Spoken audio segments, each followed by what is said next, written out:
Alright, so with all that being said and all that you've learned, you're probably wondering, what does First Timothy really have to do with our lives?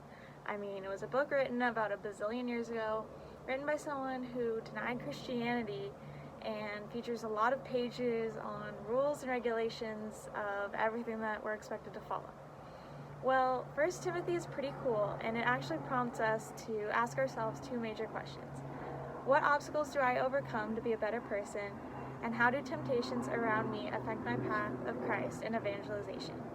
And those are two pretty big questions, but in order to take a closer look, let's investigate 1 Timothy chapter 4.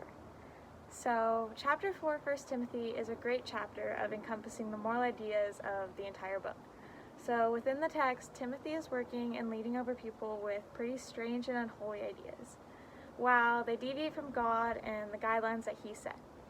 Paul, who is writing to Timothy, says that everything that God created under his rule is good, and to have gratitude for goodness within the world.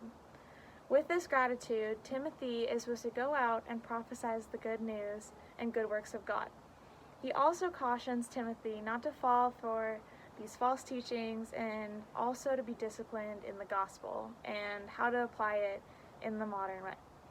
He also teaches that Timothy should undergo self-examination and examinations of good, but his messages reach much farther than just Timothy, the young leader of Ephesus. So the book of 1 Timothy teaches us to examine ourselves and our hearts. And especially in today's world, we can get caught up in temptations. There are temptations all around us, they're everywhere. And impulses that deviate from what God has planned for us. Our temptations are pretty individual, they vary from person to person, but they can lead us farther and farther away from God. However, as we navigate through the complicated world, and as we learn to truly embrace ourselves and our own individual journeys, we must fall back on God and rely on Him to lead us down the right path. Which, that whole thing starts by us avoiding temptation and blocking our full faith, and temptations that are blocking our faith in God. Finally, 1 Timothy chapter 4 teaches us one of the most influential verses in the entire Bible, and it's really inspirational for us as high school students.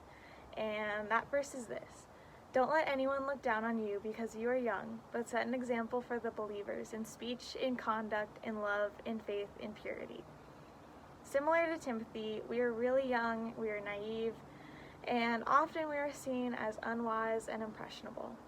However, God and the Apostle Paul do not see us this way. From the moment we were made fearfully and wonderfully, God encourages us and reminds us that we were made in His image, and to go off and do incredible things to spread the goodwill and good news of Christ.